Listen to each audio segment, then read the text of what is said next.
Since the Sandbox fans, fantasy football season is here. Let's go! Time to talk about it, baby. Let's go! It took way too long. Those months from February to August, it's such a horrible time of year. I'm sorry brutal. if your birthday is in that time. But no, we're so excited to be back talking fantasy, and also excited for our 5-year event, which is coming up the 17th. We better see you there. It's going to be a great time. Get one of these dry fit t-shirts with the STSB, or one of our surprise t-shirts that's coming up with a collab from Time Away. Our guy Nick Gonzalez really killed it. So we are here with our fantasy beware. Ha ha ha ha ha. Watch out for or you do not absolute draft clowns. list. Like, this is for me, a lot of these guys are like in a yellow category right now. It's like, hey, like if the value's there, I'll take you. If I have to select you where you're being ranked or where your ADP is right now, I'm all set. Not drafting you. So that's going to be a large part of this conversation. This is also going to be a fun one. What position do you want to start with? Because I got. Let's go quarterback right off the bat. All right. Do you have some quarterbacks? I do. All right. Go ahead. Projected QB2 is Jalen Hurts. You think that's too much? Way too much. Okay. I like Jalen Hurts. Big fan.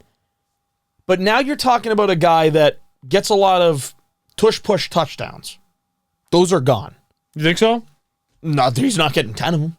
No, he's not getting 10 of them. He's not getting what he's getting projected for. Like, he's not getting that. Also, You don't think he's a 4,000 passing yard receiver? Nope. Quarterback. I don't think so. And I think with having Saquon, they're going to want to run the ball more. They're going to want to feed Saquon a little bit more. Better. Yeah. And that's going to take away from rushes from Jalen Hurts as well. So you're losing points by adding Saquon, which, again, the Eagles might be better for it. But Jalen Hurts is losing fantasy points to be as the number 2 projected quarterback out of all the stud quarterbacks that we have in this league. I'm very, very beware on that. I'm not taking him in the 4th round that we're seeing people take him in. So Jalen Hurts, beware. Again, I think he'll have a good season, but he's not having a QB2 season. I'm going to stay away from drafting him. All right. You want to know, I also have a big name quarterback. Okay. And I don't wish this upon this dude, but I just have a bad feeling.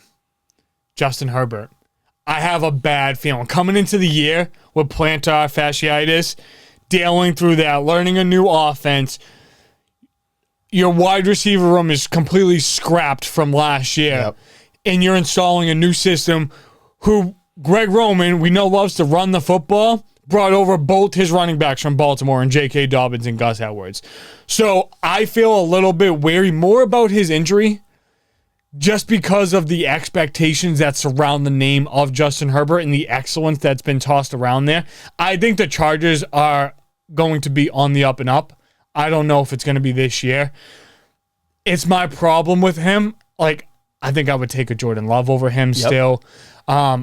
It get really tough for me when you like talk about like Kirk Cousins and him, because like I know Cousins was like a consistent 4,000 like passing yard guy, 20 plus touchdowns, not crazy on the interceptions, but he had JJ. Cousins is another guy that I'm feeling very, very weary about because I think there's a lot of newness. I think there's high expectations in Atlanta. And I just think like expectations are like the tough part about like fantasy football. It's like we're talking about with ADP and all of that. So Herbert is my main one that I really want to talk about, and that's more injury focused because that's not an injury that like if you just miss like 4 weeks, it's just gonna be like, oh, that's all gone. It's like a sprained ankle. It's like a pulled hammy. That's going to linger. And I don't know what foot it's on, if it's his plant foot or if it's his step foot. But regardless, like footwork is like such an important part of the quarterback position. And he had really good footwork too. That was a part of what made him really good. And like I feel good about Lad McConkey. Like that's not a dude that's anywhere on this list. He would probably be on the sleeper or the breakout conversation if you want me to be honest with you. I just think like a 5,000 expectation with 30 touchdowns, that's not the year this year for Justin Herbert. So whoever makes the ADP, they agree with you, Steve. Yeah. Kirk and Herbert, where do you think they're projected for quarterbacks? They got to be outside the top 10 right now. They have to be. Top 10 quarterbacks, yep. Yeah. 17 and 18. Wow. That's low. Like, crazy, right? Yeah. Well, it's great, but you think about it and like it all makes sense. There's a lot of extenuating circumstances where like, again, you want to talk about Kirk. We talked about Turk. Whatever. A dude coming off a bad injury, going to a new team, learning a new offense with a new coach who is defensive minded. Not the best wide receiver in the league. Not the best wide receiver in the league. And they drafted another quarterback. Yeah. So it's just like, those are my quarterbacks that you need to proceed with caution. If the value's there and like a guy like Tua is already taken and Kyler's already gone, then I'm taking these guys. But I'm taking both Kyler and Tua over them. I really am. I'm taking Kyler over them. Taking Tua over I'm going to talk about Tua right now. Tua's on my beware list. Oh, okay. Let's hear it. So, no knock to Tua, but sometimes we see that quarterbacks get paid and sometimes things don't work out. Now, I don't know if Tua's that guy. That is one of my notes here, but that may not be it. Even if it's not, teams know what Miami wants to do. They know Miami wants to beat you with speed. At some point, a team is going to figure out how to stop the speed and beat the speed, and I think Tua's going to run into serious problems once that gets figured out. I also think his receiver room is the most injury-prone receiver room in the NFL. Tyreek's usage rate, he's bound to get hurt at some point. And I'm not going to shit on Tyreek for being a shitty human all season long. We already did that last year. Old news. We all know it. But his usage rate is insane. There's going to be wear and tear. And every year he gets older. Waddle has not played a full season yet. OBJ is allergic to staying on the football field. OBJ's over-under right now is 400. I took the under. For yards? Yeah. Yeah, love that. Fucking love that. They got, again, who's their tight end now? Is it Jonnu? Jonnu Smith. It's Jonnu. So again, like, I kind of like that, but I don't think Tua's going to lead the league in passing this year. I thought 4,600 was like a low number to lead the league in passing last year, but that's still a huge accomplishment for him. For a guy that, like, let's keep in mind that was talked about like not playing football anymore or like being a bust or a backup quarterback. I think last year showed us that that's not the conversation that he's in. And I think they changed a rule in the NFL too. I'm not 100% sure if this has gone into effect, but I've just heard conversations about it. And I heard it was changed. I don't know. I don't know if you can confirm it. The motion.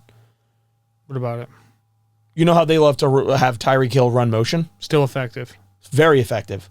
But they are now making the rule where you can't take a single step forward as you're running motion. That was always the rule. But when you see Tyreek does it, he does this loop where he comes around and comes back up to run the route. On the line of scrimmage. They're going to be very strict about not having a forward motion. Yeah, no, absolutely. And I think like that's a large part of it. The 49ers do that. The Shanahan scheme offense, whoever runs that, obviously McDaniel like does that down in Miami. It was a way to get Tyreek open, and they found it like effective, but coverage. It is illegal to motion in a forward direction in the NFL. That is correct. Yeah. But I don't think that's what was going on last year. I think like if you're doing that and you're making like a big loop like behind like the quarterback if they're in shotgun or like the running back on like pistol formation and stuff like that, you can go back to the line of scrimmage, but you can't say hut while the dude is like going forward in like what a forward progress. So he's gotta be planted, and then he doesn't have to be planted. He needs to be going linear or in a backwards direction. Okay. So I don't know how much that will change things, but the other thing is everyone knows you're doing that to read a defense, right? That's one of the yes, you got to scheme them open, but you want to find out if the defense is playing man or zone. So there's a couple of reasons why you can read a defense, but it also depends on the route. Like if you have Tyreek Hill on one side of the offense in a bunch formation and he starts that motion, those two wide receivers, like let's say it was on the left side that they had trips, if those two wide receivers clear out, then that gives Tyreek Hill momentum to start his running and also clears out a whole side of the field for him to be by himself on that side. So there's a lot of schematics and logistics that were like planned into all of that, but that's why, they're, offensive-minded head coaches. I actually feel like because we saw so much of the injuries from Tyreek last year, that he should be a guy that, should play 17 games this year. That's my opinion. I think he played through them a lot more than I expected last year, though. So I'm curious how fully healthy are you going to be after playing through injuries for like the back half of the season? Yeah. Again, like kudos to him for being able to stick through it, but like, fuck him. But no, I mean, like I feel Tua in this conversation. I'm eerie about Tua. I'm very, very eerie about Tua, especially coming off of a season where he led the league in passing. it's going to be hard for me to anticipate he's going to do that again. Yeah, it's all good. I'm going to move over to the tight end position. This one I think should be interesting. We prefaced this conversation a little bit in the NFC West schedule prediction, so if you haven't heard those already, go and check that out. Just wrapped up the schedule prediction series. Laporta with an ADP or ranked 36th overall, and Kelsey ranked 37th overall. I want nothing to do with a tight end in the third round. Look, let's slice this and break it down a little bit, right? If you're in a 10-person league, you're talking about the start of round 4. I know, like, some people feel comfortable taking a tight end wherever. Like, people drafted Kelsey in round 1 last year, and that's cool. That's fine. Not the way I build my team.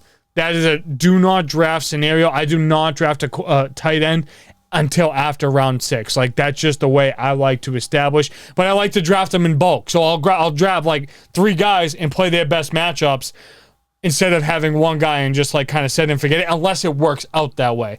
But Can I mention who your keeper is before you go on this? Can I mention who your keeper is? Because I want to give you a scenario. Yeah.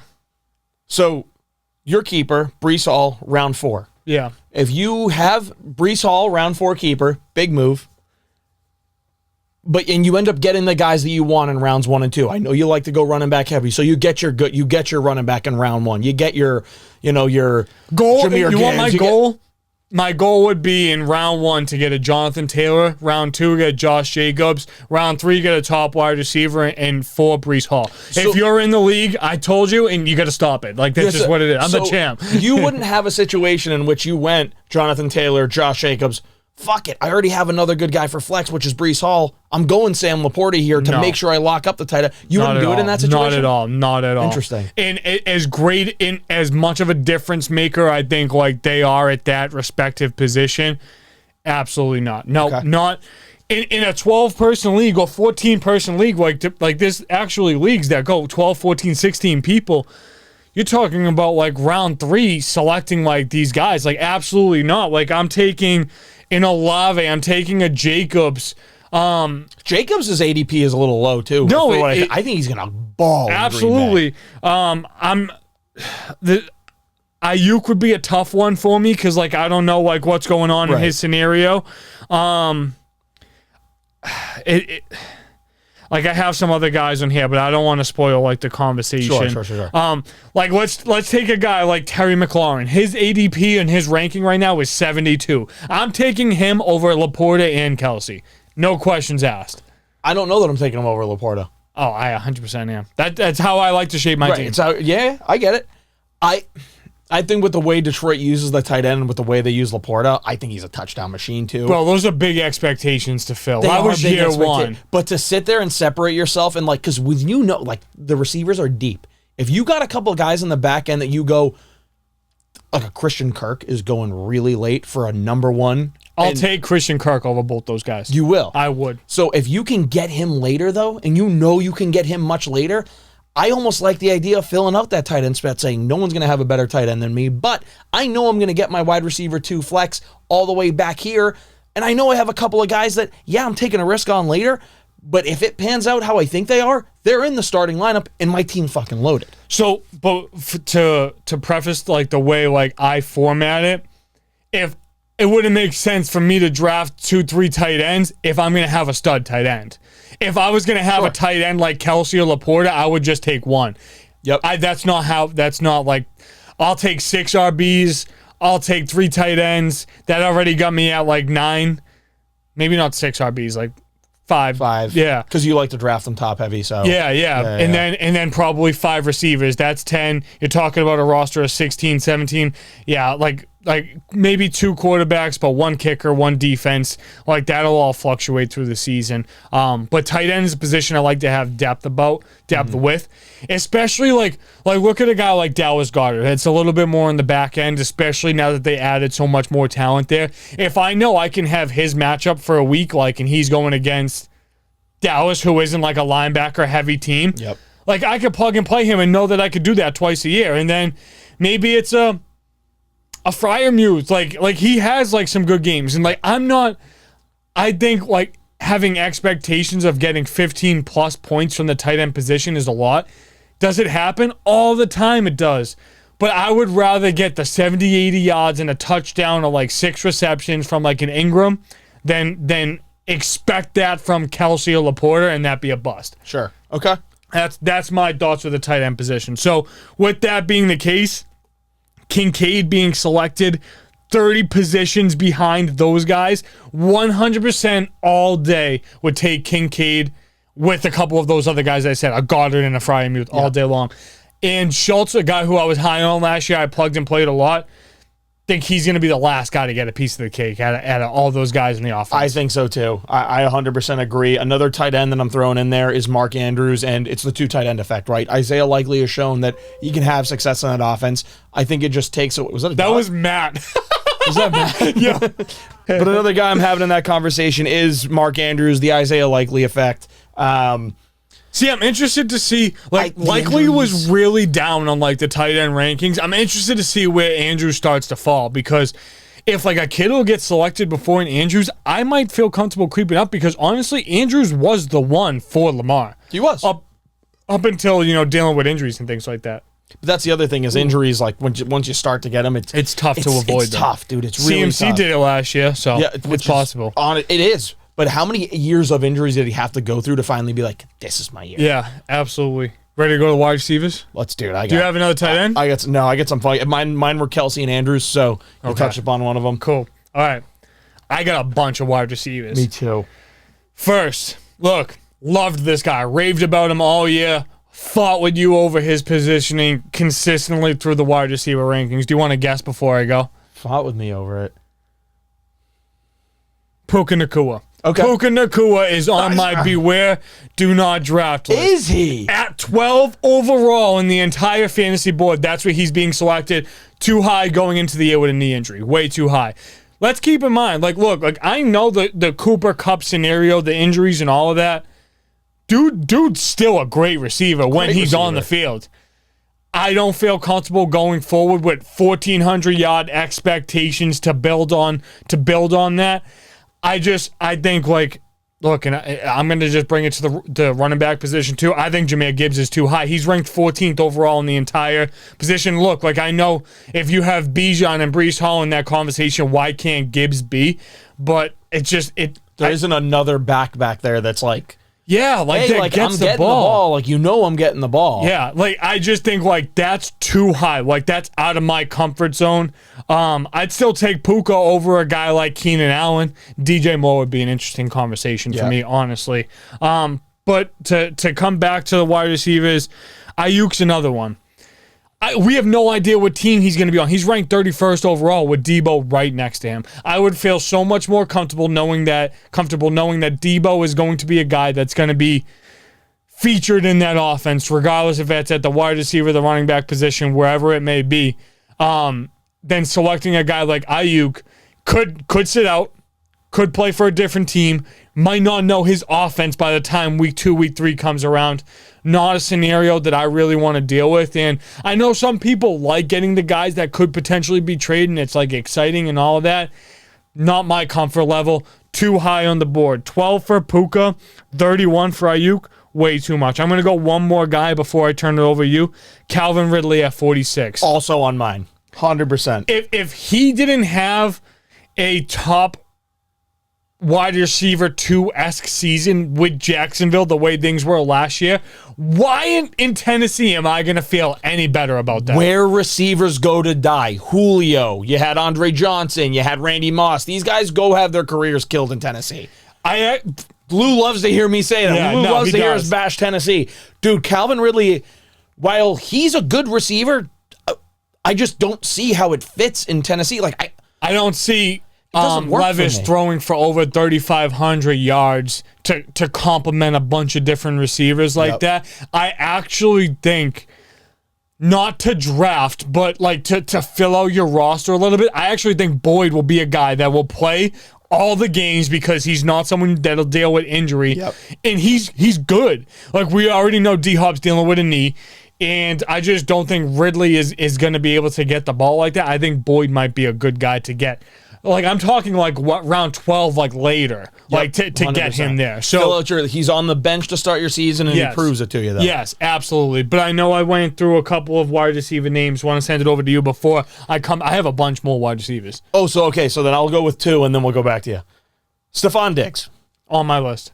100% has to be the wide receiver 2, might end up being wide receiver 3. I don't think he takes the 1 spot. I think CJ Stroud loves playing with Nico, and I think Nico's got his place. Absolutely. And I think if Diggs can understand what his role is, that's when he's going to be his most successful. For sure. But if he's trying to do too much... But he can be successful in his role and not catch for 1,000 yards or 10 100%. touchdowns. And he can catch for 1,000, but he's not. You can't go into the season and be like, dude, Diggs with Stroud in Houston? Forget about it. 1,400, 1,500 best receiver. No. It's not happening. No, it's not. It's not. I feel more likely that would happen for Nico Collins than I do for Stephon Diggs. Totally agree. And, let's keep in mind, over the course of 6 weeks last year, that Tank Dell had 7 touchdowns, or maybe even less than 6 weeks, honestly. He's a true deep threat. He's a real... I think he's more like a yak, run after the catch type of guy. But he can burn you, too. No, he can. You saw CJ Stroud. And CJ Stroud, if you're alone downfield, he will find you. For sure. And, for sure. For me, it's Diggs. It's he has a role on that team, but you're talking about a lot of mouths to feed. And again, I think Schultz does get the back end of it, but Schultz is still going to get some. You feel better about Diggs than a guy like Keenan Allen? It's a conversation for sure. I do feel a little bit better about Diggs just because now, for me, I trust CJ Stroud far more than I trust Caleb Williams right now. But then... Really shocking coming from you. I know. Okay. But did you watch Hard Knocks last night? No? No. You have to. It's all about him. But I'm sure you expected that. It is. He's like, oh, look at what color his nails are today. Not painted in the episode. Thank God, dude. Somebody finally, his agent was like, all right, now the talk's not good. All publicity isn't, I guess, good publicity. Yeah. Because now everyone's talking about how you threw 6 interceptions. That's not good publicity, buddy. But Diggs is on that list. Self-explanatory, right? We just talked about it. Another guy on that list before we get to the crazy one that I have. I got a wild one that I think people are going to be really upset with, but Chris Olave is also on this list. Wow. So expand. I want to listen to a this. ton of talent. My issue, I don't have an issue, okay? But not with him. Not with him. But where I am very weary about drafting Chris Olave is what is he going to be able to do with Derek Carr throwing him the football? Yeah. How much better of a season is he going to have than he's already had? Yeah. And I feel like where he's getting drafted is projected higher than what he's done in the past so far. And I just, without a quarterback change, I don't see it. Too. I think so too. Yeah. He's a round not a wide 4 or receiver 5 one. guy than a round 2, 3. 100%. And that's where you're seeing him getting taken. And I get it. He's the name value and stuff like that. But dude, I don't see it. I have a really hard time drafting wide receivers coming out of New Orleans, especially with the fact that when they score a touchdown, it's because Raheed Shaheed scored a 60-yard touchdown out of nowhere when it should have been Olave's wearing ball. a running back number. Yeah, that's what you're saying. What the fuck? I don't really. What's going on in Louisiana? I could put Kamara in this conversation. I just don't like drafting Saints. Yeah, no, I mean I feel you, and it's tough to put the expectations on Kamara because he's actually played better football and never rushed for 1,000 yards. Yep, exactly. So it's just you can be impactful and good, but it's just I think there's actually a conversation would you draft Olave over Ayuk? I think that's a lot closer than I would want it to be. Very, very close. And dude, who knows? Rattler goes in at some point in the season. My mind may change. I do think that Rattler has a lot of potential. I don't think Rattler would be any better than Carr. I think he has potential. I think he's got that ceiling though. I think he's got a big, a very high ceiling. Do you? Oof. But again, we'll see. So those are the 2 guys I want to talk about because I got a crazy one that I think I'm going to get absolutely crucified for. T. Higgins on here. It's a good one. Yeah, 48. It's not a bad rank. It's really not. It's lower than where it was in years past. But do you want to even bother with him? I don't know. I really don't know. And am I confident that he's going to be with the Bengals for the rest of the year? I'm not. In no disrespect to you or the Patriots, but if he got dealt to the Patriots in week 4 or 5, that completely kills his value. Not that Jacoby Brissett can't produce a fantasy wide receiver, because I'm sure he could, but it's not going to be a 20-25 point performance. It'll be a 16. There's a learning curve too. You go to a different team. That's you're looking at the first couple of weeks where he goes, yeah, I'm definitely not staying here. I'm not getting the ball. All right. Oh, he's going to go to New England. But people don't act people are going to act there's not going to be 3 weeks that he's going to put up goose eggs because he's learning the fucking playbook. Yeah. And also really weird. Don't know what it is. Could end up with a team like Tennessee. They're just trying to do anything they potentially can to make Levis the guy. It's let's add another wide receiver. And it's just all right, now you have 4 guys that you can barely pay, ain't getting the ball, you ain't keeping them happy. That state is selling out of Hellman's Mayo. I'm telling you that right now. Hellman's Mayo, Starbucks coffee, it's gone in Tennessee. And you're not going to fix it by bringing in T. Higgins. No, and look, like I think he can have some 20-25 performing games with the Bengals. I just think Chase is going to blow up this year. I think like he's going to have like a 1,700-yard, 10-touchdown season. So you think he's like top 2-3 fantasy wide receiver this year? Chase? Yeah. He could be one. He could be one. Could be one. Like dead serious. Interesting. And you know like how I feel like about them and like putting like those expectations. I think he's really fucking good, dude. He is very good. Yeah. Wide receivers a lot. So would you take CD over Chase or Chase over CD? This year I'd take Chase over CD. You would take Chase? Interesting. Okay. I would. There's questions with Dallas. There's a lot of questions. I actually think Dallas is going to fucking suck this year, but I don't think it'll hurt CD that much. Yeah, no, I don't either. And I like CD as a player more than Chase. I just think that I think the Bengals have more to prove this year than Dallas does. And like true. Dak's going through like a quarterback scenario. So if he's going through that and CD's not there at camp right now, don't feel as good about it. Another guy, big year last year. We talked about in sophomore slumper success. Still feel confident about his career. But as far as fantasy football goes, I'm staying away from Jordan Addison. Sure. Don't know what, like, look, you already see the rankings and the ADP drop significantly for a guy like Hawkinson, right? Even JJ's like down to like 9 or 8 overall draft. Instead of being the first overall pick. The decisive number one. For sure. So with Addison, I'm just like a little bit weary. I'm not sure what quarterback might cater better to producing like a wide receiver too. It's not about like Addison not being good enough at the wide receiver position. It's more about who the fuck is going to be throwing that football. Right. So that's where my questions come down to. And just look, this one's kind of like an obvious one, honestly, just the way his career went. But I just still feel like we have to talk about it. Mike Williams, like coming off a major injury, playing for the goddamn Jets, like. What do we actually think is going to happen there, you know? So, like, I'm just a little bit wary about that.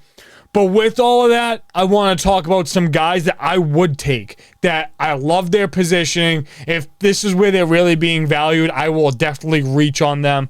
And we'll talk about this more and expand upon it in the breakouts and in you know, the sleepers. Brian Thomas. Yep. Love his spot. Bro, he's 98.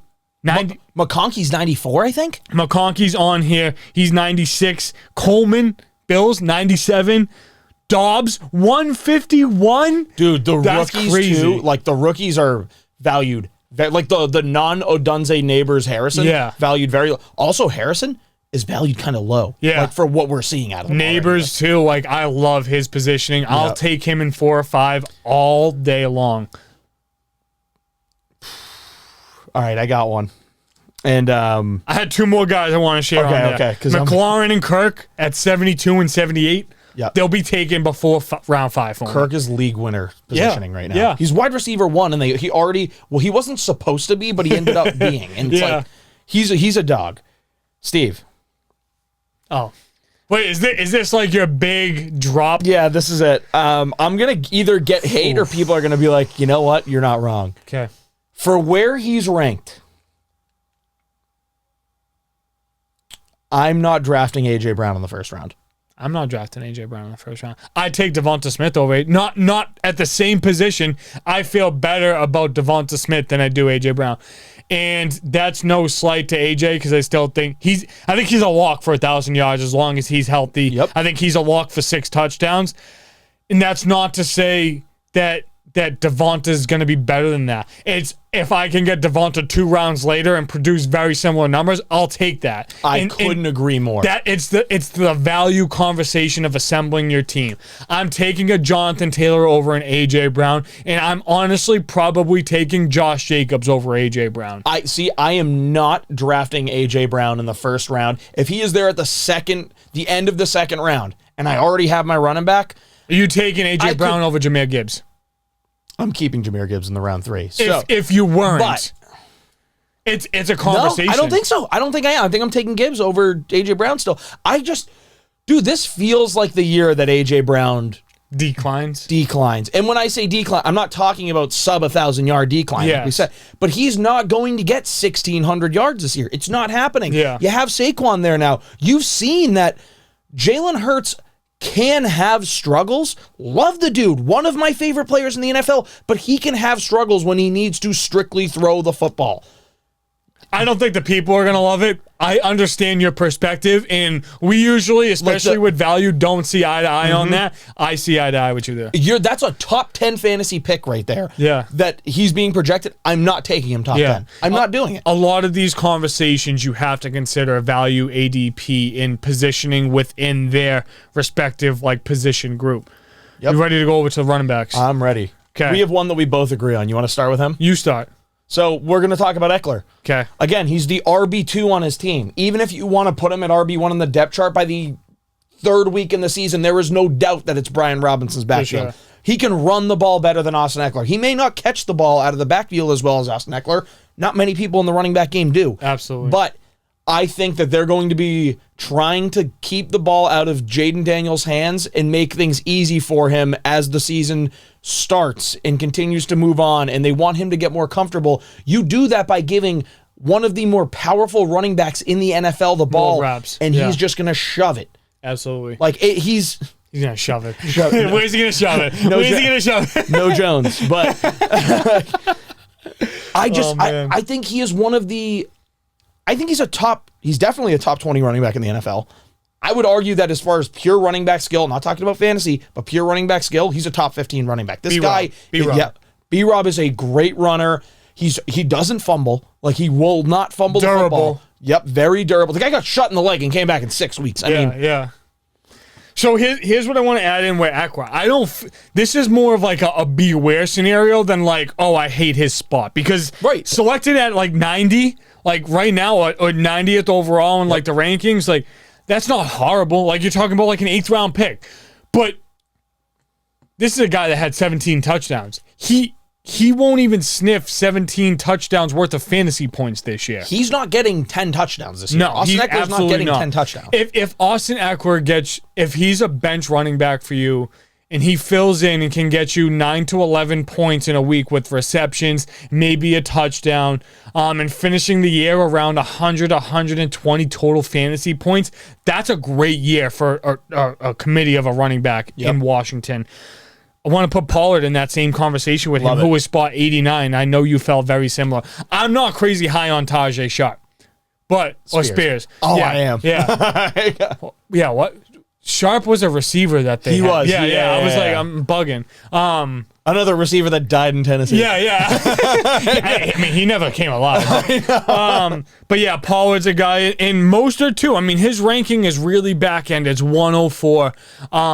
But this is a guy, I don't have 1,000 yards. I don't have 17 touchdown expectations, not even close.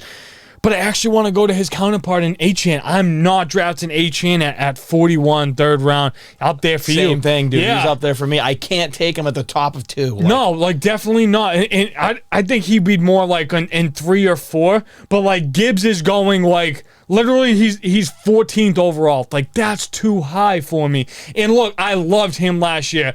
I stuck with him through the thick and thin, and it paid off so well.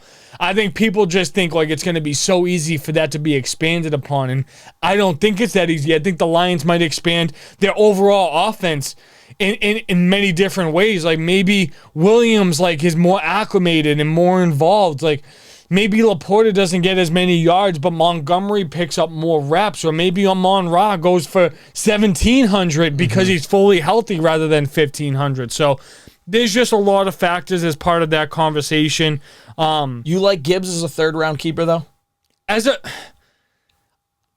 third round keeper, I like it. I don't love it as much as I love Breece Hall. The fact that I'm getting Breece Hall in 4, that's robbery. I don't think it's as much of a value. I actually feel like that's kind of on par with where he should be selected. So if you're comfortable with building it like that, that's fine. When I'm doing this type of a conversation, I'm looking to exponentially progress with my team for like Jordan Love, being able to keep him in 13 or 15 in those 2 keeper slots that I showed you. This is a guy that's going to be selected in round 7. So I get to have 8 rounds of a gap between that. That's what I'm looking for. Right. That's not what I'm getting in a Gibbs scenario there. For Montgomery, I feel like he can be selected around 5 or 6 now. I can keep him in 8, I would feel, I don't want to say a little bit more comfortable because Gibbs has the higher ceiling. He's probably going to score more touchdowns. But do I think like maybe he could come into a little bit more of like injury problems this year because of more overusage? Probably. I can't insinuate that. Their offensive line improved. But I just think Detroit is going to win football games differently this year. I think they're going to be more of a defensive football team. But that usually caters well to the running back position. So I just think it's a little bit wary on how to move forward. It's not a guy, he's not on a do not draft list. I loved Gibbs, and I think he's very versatile in the passing game and the running game.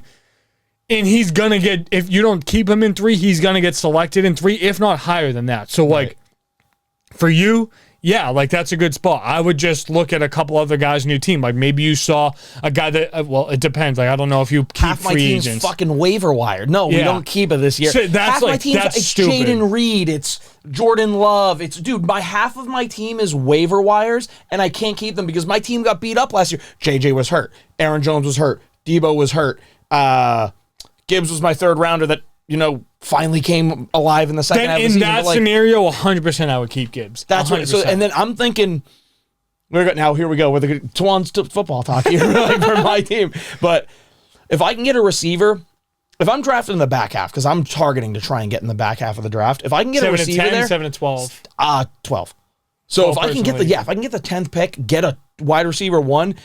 Round 2 comes around, I get Josh Jacobs, and then I have my keeper as Jahmyr Gibbs. I like that You start. feel good, yeah. I feel very good You about feel that good. start. And then I know their receivers deep that we've talked about that we can look at. See, the reason why I don't do that for me personally is because I just feel like after you get to that Gibbs category and you go back around to 4, huge drop off on the running back position. But the way the drafts are shaking out, you got Rashad White down there. You got like a couple of those guys. I back think down. he's gonna go in like 3, like in that Gibbs territory. Like You think so? I think so. Yeah. So I'd take him. I would risk if I'm at the back of the 3 and I kept Gibbs. I like Gibbs more than White though, for sure. I think so too. But if I can, I don't know. I'm curious. It's going to be fun to see how it shakes out. So we'll see how the old roster I shakes know out. they're on FaceTime right now playing some Smash Bros. Love that. I get a good beware, Okay, and I know you're gonna agree with it. DeAndre Swift, he's on here, ranked 63. That's way too high. too high, and honestly, while I think he'll be involved in the passing game, I think Roshan Johnson's going to take the running downs. Do you? I do. I Wow. think ultimately he's going to end up taking the running downs. I think DeAndre Swift may have a problem learning the playbook. He just might have a problem fitting over there. Again, I think he can catch the ball very well as a back. He can run the ball well too, but at the end of the day, I think that they're going to mix Roshan Johnson in, and he's going to end up taking the rushing downs. Okay. I think he's going to get the end zone carries too. Wow. And in a similar scenario, the last guy like I kind of wanted to talk about here, James Conner. I just think like, look, Trey Benson. Yes, dude. I'm all on that Trey Benson wagon. Trey Benson train. But I'm excited about Trey Benson, honestly. Like, I think like it's not going to be something that happens like right away, but very Jahmyr Gibbs-esque to last year. Week 6, week 8. Oh shit, you drafted that rookie running back. Yep. Connell's a catch and stride. I think Trey Benson's going to be the best rookie running back of this draft. Do you? I think so. Jonathan Brooks is a really good option. But again, he's banged up to start the season, so and he's coming into a role where he's going to go in and be the back right away, but I almost think this is going to help Trey Benson a little bit understand the playbook more and make an immediate impact when it's time for him to play. Yeah, no, it could be, and I just feel like James Conner is getting a lot of tread on those tires. So, but they're going to be passing the ball a lot. Yep, I'm excited, man. Cardinals are that team that like I'm rooting for this year. It's not my Lions of like, oh, they're gonna be really fucking good. What are your teams, Twan? Still What the are my teams? Lions? Vegas. Okay. Vegas is one of those teams. Lions will always be one of those teams, but like Vegas is one of those teams. Browns still? Packers. I'm enjoying watching some Packers games. Browns, yeah, I like the Browns, but I like the Browns because I liked them when people didn't. So I think I'm just kind of gatekeeping that a little bit. Yeah. And then the Cardinals are that other team that I think is really fun. So Okay. I think that they're a very, very fun team. Obviously, you love the Texans, but that's not a that's not an a obvious secret. take. Yeah. That's a very, very, very obvious take. I mean, they're just CJ Stroud's the guy, bro. Absolutely. Since the Sandbox fans, that's going to wrap things up for our Beware and Some Do Not drafts. We have our breakouts and our sleepers with the rankings coming out to you guys real soon. We're excited. Football's here. The 5-year event is 10 days away. There's a lot going on in the world. But we can all be excited for what's about to happen over the next 3-4 weeks. You guys know the deal. We'll see you the 17th. Peace, love, 5 stars, nothing less.